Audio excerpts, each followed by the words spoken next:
Hello Booktube. Today I'm going to be doing the I'm Under the Influence tag. This tag was originally created by a book olive, and I'm using the version put out by another bibliophile reads yesterday. So I will leave links to both channels in the show notes down below. I'm not entirely sure if I've done this tag before. Um, the original version of this tag, I'm Under the Influence of Booktube, was created 4 years ago. And I've seen it kind of pop up a few times this year or last year.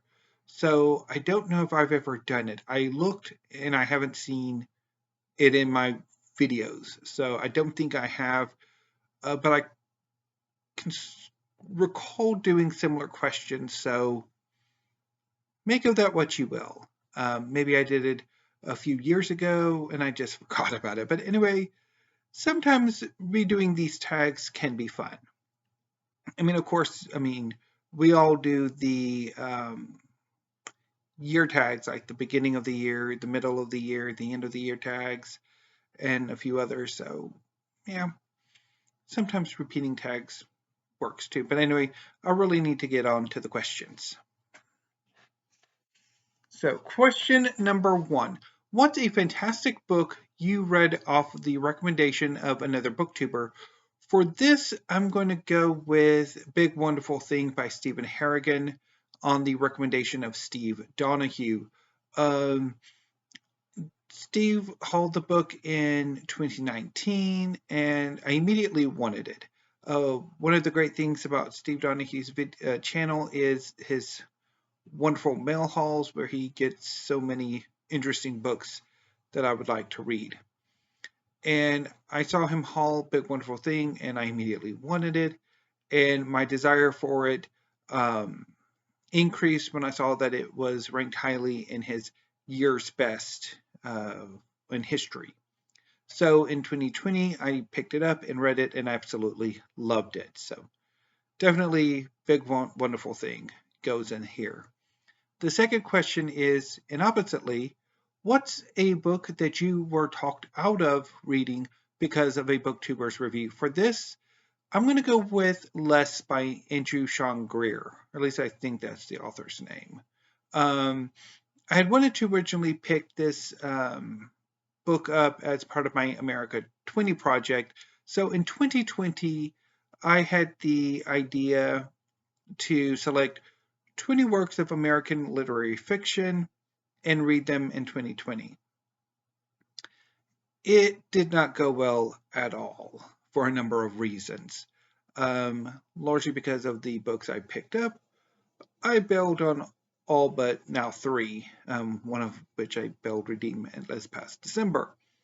Now, Les was never one of those books I picked up, but the more I heard about the book, so what drew me to adding it to my America 20 project was that it was a surprise, Pulitzer Prize winner. But reading or watching Greg of Supposedly Fun's reviews of the book, I think when I get around to finding it in one of my clearing the wish list videos, or when I film those, or I would decide to just hunt it down myself and just knock it out. Because the more I hear about it, the less I'm enthusiastic about reading it. So I'll go with that. Question number 2. Has Booktube opened your mind to or changed your mind about any genres? In a way, I guess maybe history. I was a fairly big history reader before Booktube, but recognizing that so many history books just sound so interesting, particularly those that, like, say, Steve Donahue has hauled. It really got me more interested in history. And then in 2020, I started reading history in a far larger way than I have in the past. And I've enjoyed it. So I'll go with history. I have tried similar things with Westerns and romance, but they haven't quite worked out. Now maybe that's I need to pick up a few more westerns, pick up a few more. Well, technically, I really ought to just go borrow some of those from the books my mom gets from her aunts or her sisters. They're my aunts. They're her sisters. Sorry about that. But I think those two I haven't quite. But it would be like history is really the one genre that, in nonfiction in general, that I've really come to enjoy far more since I've been on Booktube as a commenter and as a active content creator or booktuber. Anyway, moving on to question number 3. How much time did you spend on YouTube before Booktube, and how much time do you spend on it now? So before Booktube, which I'm going to say was 2016, is when I really discovered Booktube. Before then, I didn't spend as much time on Booktube. I did other things. I watched Netflix and Hulu and regular TV. And then since Booktube, pretty much all of my viewing that I do on my own is Booktube related or YouTube related in one way or another. So it's increased significantly. Number 4, how many books did you read per month or per year before Booktube, and how many do you read now?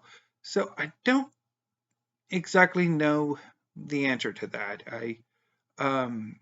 It's only been relatively recently that I've started to write down the books I read. So I can't really give a number before then, and that was after Booktube. But I think my reading has increased significantly since Booktube. But I could be wrong. Question number 5. Has Booktube affected your book buying habits? And if so, are you pleased or displeased by this? Most definitely, Booktube has affected my book buying. I've started, my book buying has drastically increased since I've been a participant of Booktube, either as a viewer or as an active content creator. Particularly in the last few years. My book buying has just ballooned. And I'm very pleased by that. I like getting books in and having a collection as large as I've got. So I'm pleased by it. Question number 6. Has a review by a booktuber ever retroactively made you reconsider your stance on a book? I don't think so. I don't think any reviews actually made me go back and reconsider things. Maybe in a Bell Redemption way, because I went back to Lonesome Dove by Larry McMurtry because Steve Donahue really enjoys it, and a few other booktubers do, and I read it a few years ago, and I bailed fairly quickly, and I picked it up this past year for June on the Range, and I got, I think, about 100, maybe a little more than 100 pages in, and I bailed on it again. I just didn't connect with it all that much. But like a book that I've read and had one opinion or another, and then I don't exactly think so.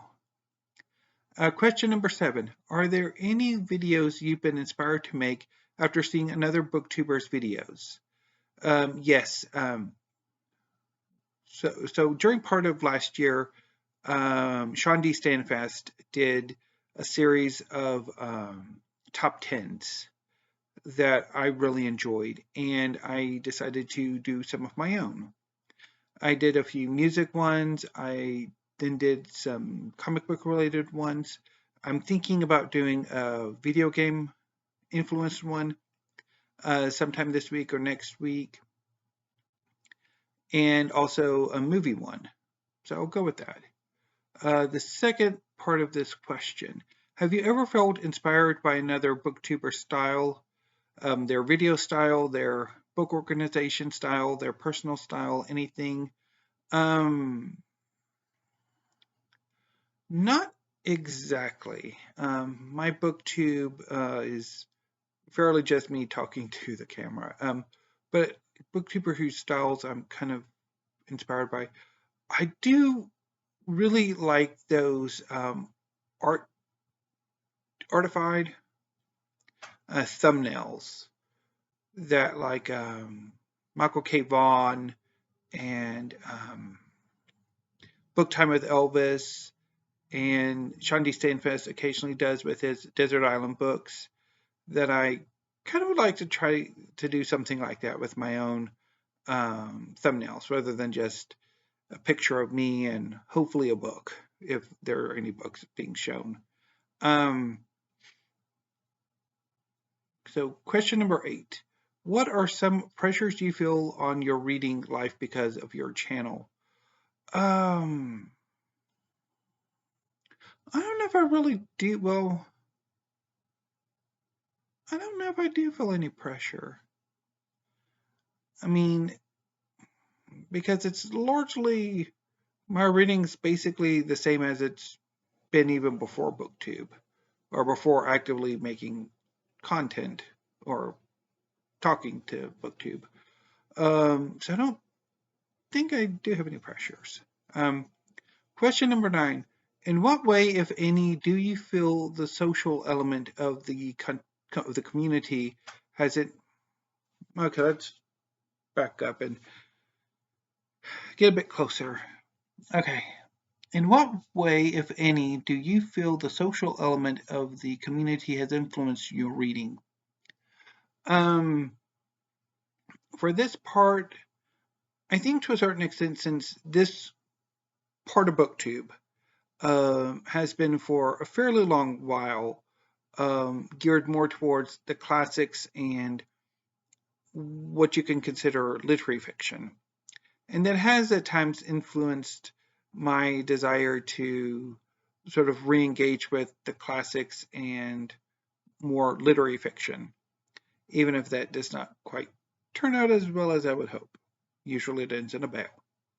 But I mean, it's this community, this part of Booktube has expanded to more romance, more mysteries, science fiction and fantasy, and nonfiction. So, but yeah, I would say it would be in that area, because I think before Booktube, my interests tended to primarily be science fiction and fantasy.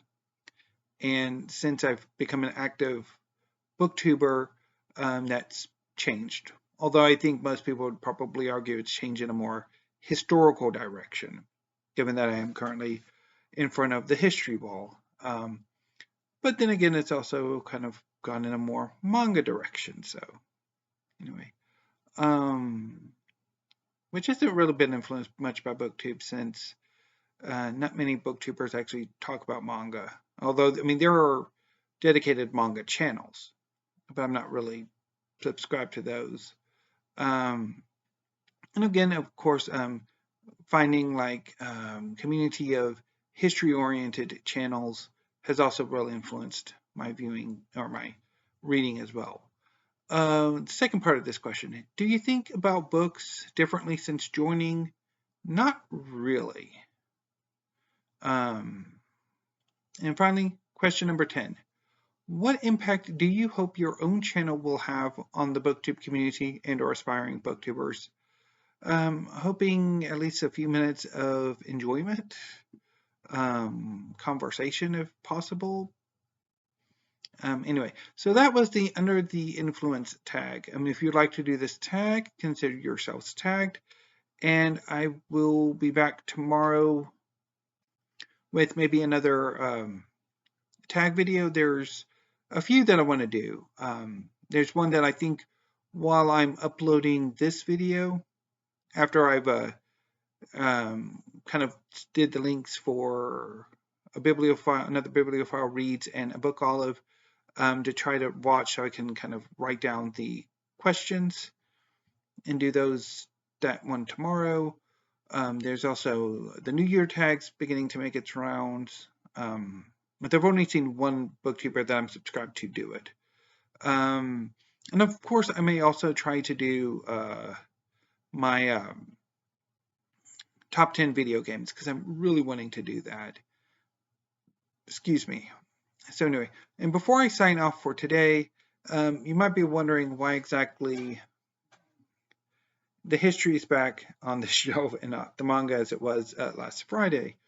Well, what happened was the bookcase my brother made, which you can see when I'm at my desk, is not terribly well put together. Although I do have a significant amount of sentimental attachment to it, but it's not terribly put well together. Yeah. So the second long shelf never quite had the support it needed, so it tends to warp. And it was warped in such a way that the manga volumes were kind of tilted over, and it kind of bugged me. So I decided to move the manga over to this bookcase and then move these histories over to my brother's bookcase. But over the weekend, I was looking at it and I really did not like it. So yesterday I decided to switch it back. So the manga are for the most part back on my brother's bookcase, although I might be picking up another bookcase or two specifically for the manga. Not entirely sure about that. And move the histories back to here to fully create the history wall. Although there's a large empty space right here, which I went ahead and did so that this third shelf here would be all of the shorter paperbacks, like in trade paperbacks, because the shelves aren't equal. This shelf here is significantly shorter than the two above it and the two below it. So basically I would have to only be able to put trade paperbacks, and those would have to be on the shorter side of trade paperbacks. So I went ahead and filled in this shelf here so that I wouldn't have to worry about it when this shelf was full, and then this one was the next one being filled, and it would kind of annoy me because I don't really want to put these books on their side, which I have done in the past when I have these issues. So, and that's why these books are back on the shelf. So in your Booktube, that was a bit of a ramble, so I will go ahead and sign off for now. So thank you, have a great afternoon, and stay safe. And I will see you hopefully tomorrow. So until then, thank you, Booktube.